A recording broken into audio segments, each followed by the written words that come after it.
প্রিয়তমা দিয়ে ভালোবাসা শুরু করেছে, তুফান দিয়ে তুফানের মতো উড়িয়ে দিয়েছে, রাজকুমারদের সকলের মাঝে মন জয় করেছে, বরবাদ তো অলরেডি মেয়েরা বরবাদ হয়ে গেছে, তাণ্ডব কিছু একটা হবে।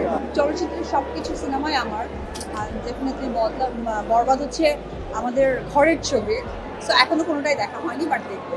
তাণ্ডব কেমন হবে বলে মনে করছেন? সবকিছু ভেঙে চুরে তছনছ করে আমার মনে হয় আসলে ডে বাই ডে যা হচ্ছে, প্রিয়তমা দিয়ে ভালোবাসা শুরু করেছে, তুফান দিয়ে তুফানের মতো উড়িয়ে দিয়েছে, রাজকুমারদের সকলের মাঝে মন জয় করেছে, বরবাদ তো অলরেডি মেয়েরা বরবাদ হয়ে গেছে, আশা করি ছেলেরাও বরবাদ হয়ে গেছে, তাণ্ডব কিছু একটা হবে। অবিশ্বাস কতটুকু বরবাদ হয়েছে বরবাদের সবকিছু দেখে আসে। অবিশ্বাস তো 2008 সালেই বরবাদ হয়ে গেছে। এটা ভালো ছিল আসলে। তাণ্ডব দিয়ে আসলে সবকিছু তাণ্ডব করবে কিনা, যতটুকু আমরা দেখেছি ছোট ছোট ক্লিপস অলরেডি বের হয়ে গিয়েছে। অ্যাকচুয়ালি আমরা দোয়া করি, চলচ্চিত্রের জন্য যে এইভাবে যে সুন্দর সুন্দর কাজগুলো আসছে, সো এটা যেন চলমান থাকে।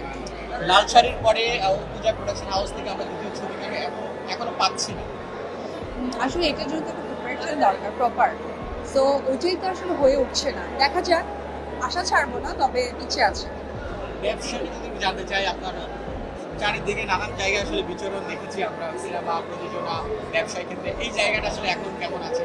অ্যাকচুয়ালি হয় কি যে একটা মানুষের তো এক একটা সময় সম্পর্কের জায়গাটা চেঞ্জ হয়ে আসে।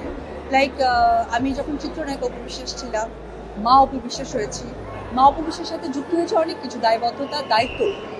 সো ওই জায়গা থেকে বিজনেস আমার কাছে মনে হয় যে আমরা প্রচুর কাজ করেছি আমি ডেফিনেটলি। সো ওই জায়গা থেকে না বিজনেসটা এই সময়টা আসলে করা উচিত। এটা নট অনলি আমি, এটা আমার মনে হয় যে বলিউডের ম্যাক্সিমাম তারকা অভিনেত্রীদেরকে বা অভিনেতাদেরকে দেখলে দেখা যায় যে তারা কিন্তু বিজনেসে নিজেকে ইনভলভ করেছে। সো আমিও ওই দিকে হাঁটছি। আমার কাছে মনে হয় যে এটা আমাদের মেইন প্রফেশন, যে আমি অপু বিশ্বাস বা আমি চিত্রনায়িকা বা আমার শোবিজ অঙ্গনের কাজ, পাশাপাশি বিজনেসটাও কিন্তু আমাদের একটা যুক্ত হওয়া উচিত যখন আমাদের দায়িত্বের জায়গাটা বেড়ে যায়।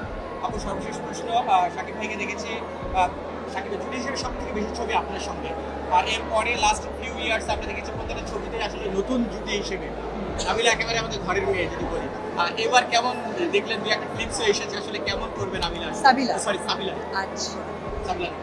আমি মনে করি আমাদের বাংলাদেশের যত নায়িকারা আছে বা কাজ করছে বা নতুনভাবে সাকিবের সাথে কাজ করছে, তারা মোস্ট ট্যালেন্টেড।